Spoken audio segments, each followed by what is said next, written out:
வெள்ளை அறிக்கைன்னு ஒண்ணு தாக்கல் பண்ணாங்க இல்லையா? ஆனா, இது தொடர்பா நெறைய முரண்பாடுகள் தான் இருக்கு.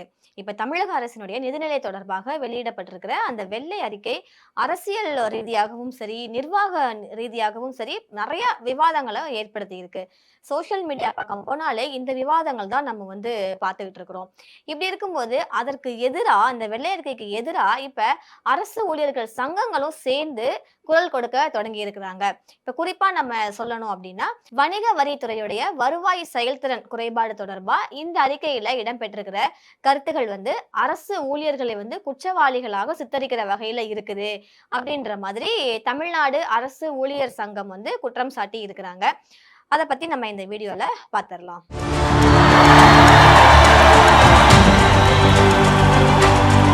இந்த வெள்ளை அறிக்கையில இடம்பெற்றிருக்கக்கூடிய சில கருத்துக்கள் எல்லாம் நீங்க உடனடியா திரும்ப பெறணும். அப்படி நீங்க திரும்ப பெறலன்னா, கண்டிப்பா நாங்க மாநிலம் முழுவதுமே ஜனநாயக ரீதியிலான சில போராட்டங்களை நாங்க முன்னெடுக்க வேண்டிய சூழ்நிலை உருவாகும் அப்படின்ற மாதிரி அந்த சங்கம் எச்சரிக்கை விடுத்திருக்கிறாங்க.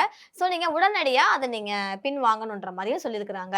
தமிழக அரசினுடைய நிதிநிலை குறித்து இப்ப ரீசென்ட்டா 2 டேஸ் பிஃபோரா வெள்ளை அறிக்கை வெளியிட்டாங்க இல்லையா?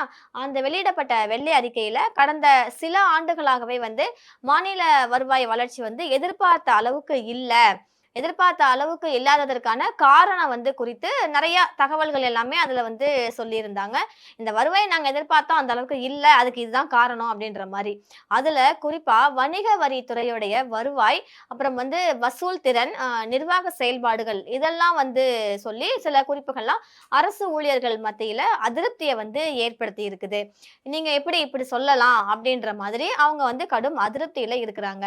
இந்த விவகாரம் தொடர்பா தமிழ்நாடு அரசு ஊழியர் சங்கம் கூட ஒரு அறிக்கை ஒண்ணு வெளியிட்டிருக்கிறாங்க. அந்த அறிக்கையில அவங்க என்ன சொல்லியிருக்காங்க அப்படின்னு பார்த்தீங்கன்னா, ஒரு மாநிலத்தினுடைய வருவாய் உயர்வு இல்லன்னா அந்த மாநிலத்தினுடைய வருவாய் குறைவு அப்படின்றது ஒரு துறையில பணியாற்றக்கூடிய அலுவலர்கள் அப்புறம் அவங்களுடைய ஊழியர்களுடைய செயல்பாட்டால் மட்டும் தான் தீர்மானிக்கப்படுது அப்படின்னு நம்ம சொல்லிட முடியாது அப்படின்ற மாதிரி அதுல வலியுறுத்தி இருக்கிறாங்க. அடுத்ததாக பாத்தீங்கன்னா, இப்ப தமிழக அரசினுடைய கொள்கை முடிவுகளாக இருந்தாலும் சரி, இல்ல நிர்வாக தலைமையுடைய செயல்திறனாக இருந்தாலும் சரி, காலியாக இருக்கக்கூடிய பணியிடங்கள், அப்புறம் இந்த டெக்னாலஜிஸ் தொழில்நுட்ப வசதிகள் இது எல்லாமே பொருளாதார சூழ்நிலைகள், அப்புறம் அரசியல் முடிவுகள் உள்ளிட்ட நெறைய சேர்ந்ததுதான் இந்த வருவாய் நிர்வாகத்தை பாதிக்குது. ஆனா நீங்க ஒருத்தர் மேலேயே பழி போடுறீங்க அப்படின்ற மாதிரி அந்த நிர்வாக சங்கம் தெரிவிச்சிருக்கிறாங்க. இதோட மட்டும் இல்லாம நிர்வாக சூழ்நிலைலாம் நீங்க கருத்தில் கொள்ளணும். ஆனா நீங்க அந்த சூழ்நிலைலாம் கருத்தில் கொள்ளாம நேரடியா வணிக வரி அலுவலர்கள், வணிக வரி ஊழியர்கள் மேல டைரக்ட்டா நீங்க குற்றம் சாட்டுறீங்க. இப்படி நீங்க குற்றம் சாட்டுவது கண்டிப்பா எங்களால ஏத்துக்க முடியாது. இப்ப குறிப்பா நம்ம இந்த கடந்த 5 ஆண்டுகள்ல பார்த்தோம்னா 2021ல இருந்து 2026 வரைக்கும் இந்த 5 ஆண்டுகள்ல நம்ம பார்த்தோம்னா நெறைய அனுபவம் வாய்ந்த அதிகாரிகள் முக்கிய பொறுப்புகள்ல இருந்து புறக்கணிக்கப்பட்டாங்க. பல இடங்கள்ல காலி பணியிடங்கள் நிரப்பப்படாமலே இருந்துச்சு. இதோட விளைவாக தான் நிர்வாக செயல்பாடுகள்ல பாதிப்பு ஏற்பட்டிருக்கலாம் அப்படின்ற மாதிரியும், அதுக்கான பொறுப்பு அந்த பாதிப்பு ஏற்பட்டுச்சுல்ல, அதுக்கான பொறுப்ப முழுசா நீங்க ஊழியர்கள் மேல சொல்றது அப்படின்றது ஒரு தவறான அணுகுமுறை அப்படின்ற மாதிரியும் அவங்க சொல்றாங்க. அந்த வெள்ளை அறிக்கையில இடம்பெற்றிருக்கிற அமைப்பு சார்ந்த ஊழல் அப்படின்ற குறிப்பு ரொம்பவே கடுமையான குற்றச்சாட்டு அப்படின்ற மாதிரி அரசு ஊழியர் சங்கம் தெரிவிச்சிருக்காங்க. சோ இந்த கடுமையான குற்றச்சாட்டை நீங்க எங்க மேல முன்வைக்கிறீங்க. இப்படி இந்த மாதிரி இருக்கக்கூடிய குற்றச்சாட்டுகளை நீங்க எங்க மேல வைக்கிறீங்க, முன் வைக்கிறீங்க அப்படின்னா, அதற்கான ஆதாரங்களையும் நீங்க கண்டிப்பா வெளியிடணும். ஏன்னா ஆதாரம் இல்லாம நீங்க பொத்தாம் பொதுவா சொல்லிட முடியாது. யாரு ஊழல் பண்ணாங்க, எந்த அளவுக்கு அதனால அரசுக்கு இழப்பு ஏற்பட்டுச்சு, எந்த விசாரணையுடைய அடிப்படையில இந்த முடிவுகள்லாம் நீங்க சொல்றீங்க அப்படின்றத நீங்க தெளிவா சொல்லணும். பொதுவா நீங்க ஊழியர்கள் மேல குறை சொல்லிடக்கூடாது இல்லையா? அதனால இதுக்கெல்லாம் நீங்க ஆதாரம் குடுங்கன்ற மாரி கேக்குறாங்க. ஒருவேளை ஊழலே நடைபெற்றிருந்துச்சு அப்படின்னா, அந்த ஊழல் நடைபெற்றதுக்கான உறுதியான ஆதாரங்கள அரசுட்ட இருந்துச்சு அப்படின்னா, சம்பந்தப்பட்ட நபர்கள் மேல அவங்க நடவடிக்கை எடுக்கணும். இதுதான் நியாயமா அவங்க பண்ணணும். சட்டப்படி அவங்க நடவடிக்கை எடுத்துட்டு யாரு குற்றவாளிகளோ அவங்கள கைது பண்ணணும். வெள்ளை அறிக்கை அப்படின்றது பொதுவா ஒரு மாநிலத்தினுடைய நிதிநிலை, வருவாய், அங்க இருக்கக்கூடிய செலவுகள், அப்புறம் நிர்வாகத்துல இருக்கக்கூடிய சேலஞ்சஸ் இதெல்லாம் வந்து குறித்து தான் இதோடைய டேட்டா பேஸ் பண்ணி தான் வந்து இந்த வெள்ளை அறிக்கையை வந்து தயாரிக்கிறாங்க.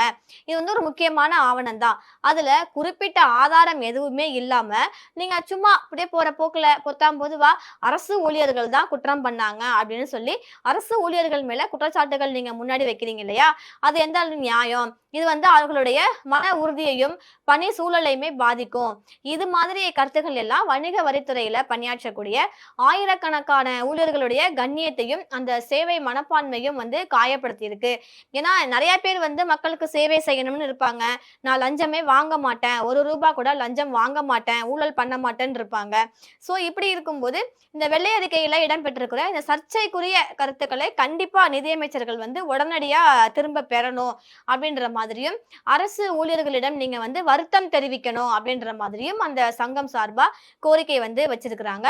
அப்படி நீங்க வந்து வருத்தம் தெரிவிக்கல, இதெல்லாம் நீங்க வந்து பின் வாங்கல அப்படின்னா, கண்டிப்பா நாங்க மாநிலம் ஃபுல்லாவே அரசு ஊழியர்கள் எல்லாரையுமே நாங்க ஒருங்கிணைத்து ஜனநாயக வழியில நாங்க போராட்டங்கள் நடத்த வேண்டிய சூழ்நிலை உருவாகும் அப்படின்ற மாதிரி சின்னதா அவங்க எச்சரிக்கையும் விடுத்திருக்கிறாங்க.